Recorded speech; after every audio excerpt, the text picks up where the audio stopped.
RPG a day 11, Wildest Character Name. Hi, Bat here. I don't really go for particularly wild character names. Even in my youth at school, I tended to try and get something a bit more serious.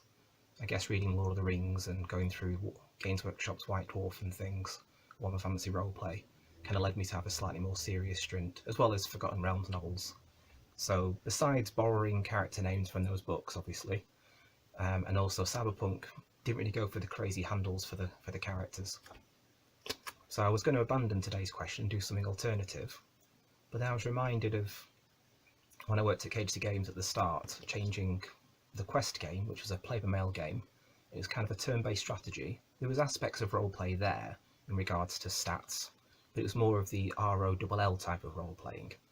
And when we introduced the idea of moderation to the game, some of the players had actually never played role-playing before, and also some of the ones that even had, they had sort of a light-hearted streak to the game because they played with their friends and it was sort of PvP attacking other parties as well as monsters.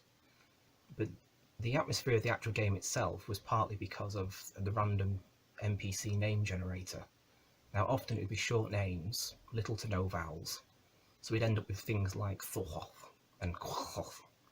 And kind of one of the running jokes in the game amongst my local mates when we played it was the game engine was trying to secretly summon Cthulhu or some other elder god.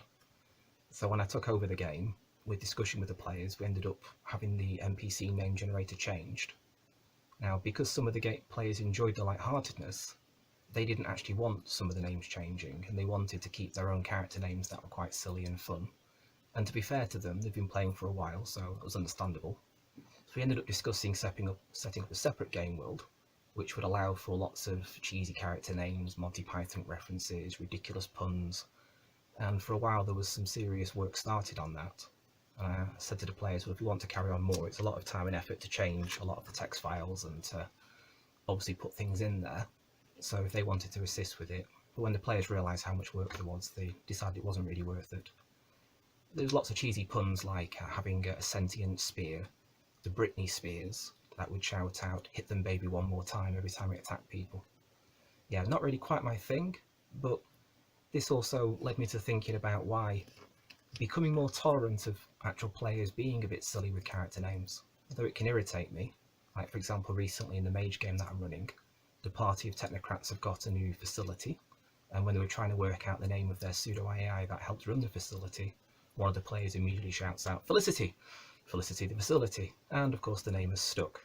So now I kind of just smile and roll with it, appreciating that whilst it's not my thing, it is other people's, and again, as long as it's not massively immersion breaking, just to kind of roll with it, pun intended of course.